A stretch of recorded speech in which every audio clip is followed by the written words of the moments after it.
नमस्कार, सलाम और जूले। मैं हूं सोनम वांगचुक लद्दाख से। आप में से कुछ लोग हमें जानते होंगे हमारे शिक्षा सुधार के कामों के बारे में, या फिर पर्यावरण के काम में आइस स्तूपा, आर्टिफिशियल ग्लेशियर जैसे कामों के लिए, या फिर आई लिव सिंपली जैसे ग्लोबल मूवमेंट्स जो कि सादा जीवन अपनाकर क्लाइमेट चेंज को रोकने के लिए लोगों को प्रेरित करती है।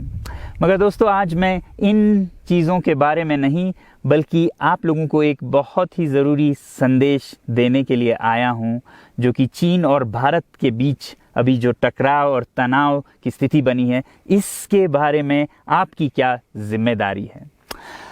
मैं लद्दाख में हूं और आप देख रहे हैं सिंधु नदी को बहते हुए यहाँ, और वो जो पहाड़ियाँ हैं उनके पीछे नुब्रा और चांगथांग के वो इलाके हैं जहाँ पर ये तनाव बढ़ता जा रहा है। हज़ारों सैनिक वहाँ ले जाए जा चुके हैं। सुनने में आया है चीनी वायुसेना के जहाज़ भी वहाँ तैनात किए गए हैं, और 1 घंटे पहले भारतीय वायुसेना के जहाज़ भी मेरे ऊपर मंडरा रहे थे।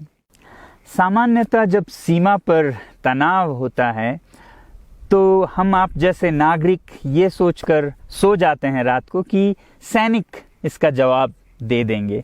मगर मैं आज आप लोगों को ये ज़रूरी बात बताना चाहता हूँ कि इस बार सिर्फ सैनिक जवाब नहीं, दो तरफा जवाब हो और उसमें नागरिक जवाब भी हो।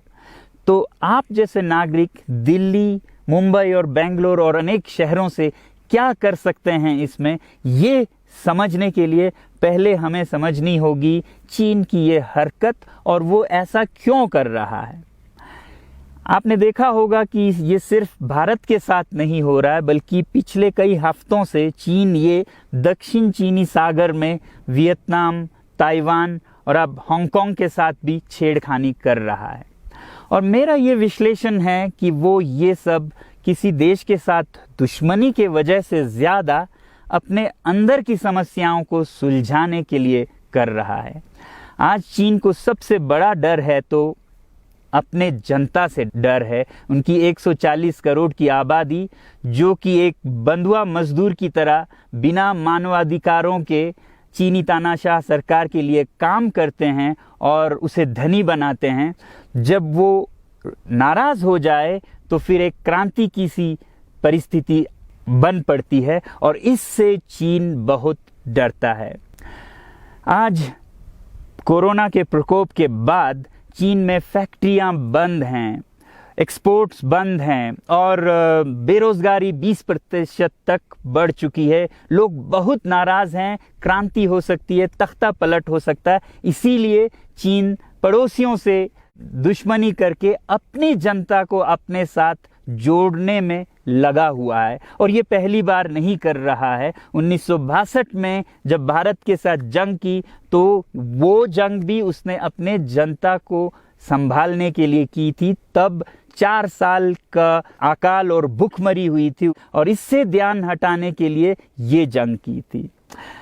चीन के लिए अपनी जीडीपी और जो खुशहाली है उसे बढ़ाते रहना बहुत ही ज़रूरी है, और जिस दिन जीडीपी घट जाए वहाँ की जनता क्रांति के लिए तैयार है। मैं तो कहता हूँ कि इस बार भारत की बुलेट पावर से भी ज़्यादा वॉलेट पावर काम आएगी। जो नागरिक पैसा खर्चते हैं चीन के सामान को खरीदने में, ज़रा सोचिए, हम आप भारतीय उद्योग को मारकर चीन से मूर्तियों से कपड़ों तक हर साल 5 लाख करोड़ के सामान खरीदते हैं, और फिर यह पैसा आगे जाकर हमारे सीमा पर हथियार और बंदूक बनकर हमारे सैनिकों के मौत का कारण बन सकती हैं।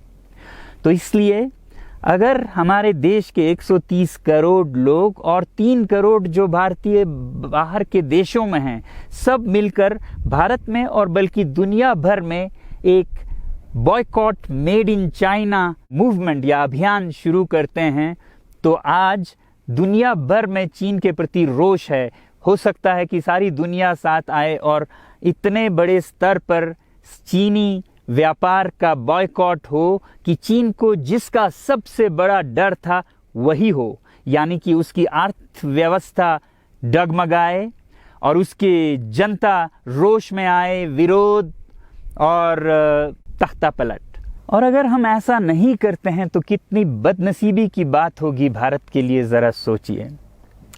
एक तरफ हमारे सेना सीमा पर जंग लड़ रही होगी और दूसरी तरफ हम आप चीनी सामान, मोबाइल से लेके कंप्यूटर्स, कपड़ों से लेके खिलौनों तक को खरीद कर उनकी सेना को पैसा भेज रहे होंगे, चीन की सेना को। ये तो हुई हार्डवेयर की बात। दूसरी तरफ हमारी युवा चीनी सॉफ्टवेयर, एप्स, गेम्स जैसे टिकटॉक, शेयरिट, इन सब में मस्त, उन्हें दूसरी तरफ से करोड़ों करोड़ों का पैसा भेज रहे होंगे।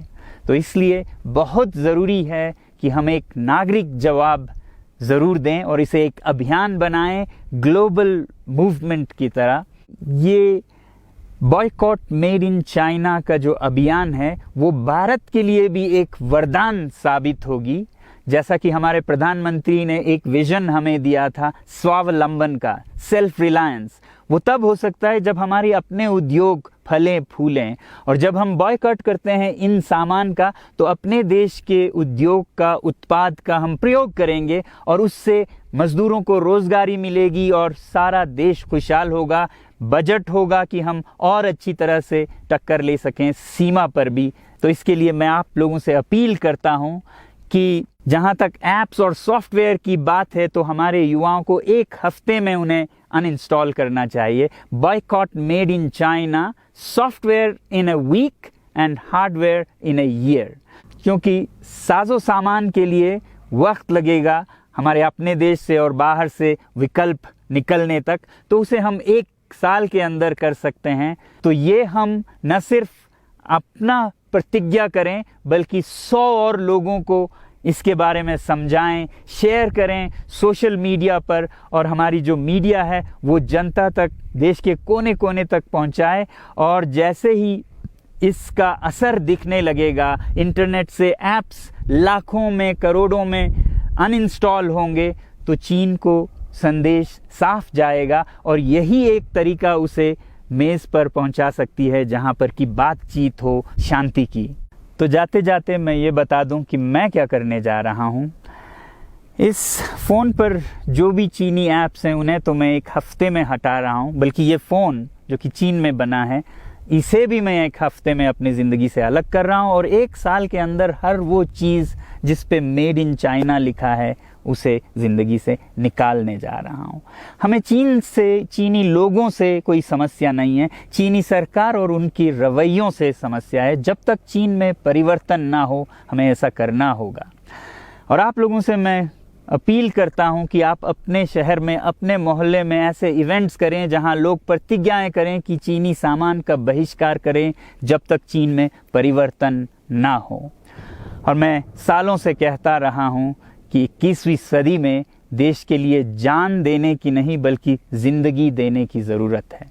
लद्दाख में बढ़ते हुए ये देश के लिए जान देने का कारोबार बहुत देखा, और जहां एक तरफ मैं सलाम करता हूं उन लोगों के लिए, उन लोगों को जिन्होंने देश के लिए जान दिया, मगर इस 21वीं सदी में मेरा ख्याल है कि देश के लिए जान देने की नहीं, ज़िंदगी देने की ज़रूरत है।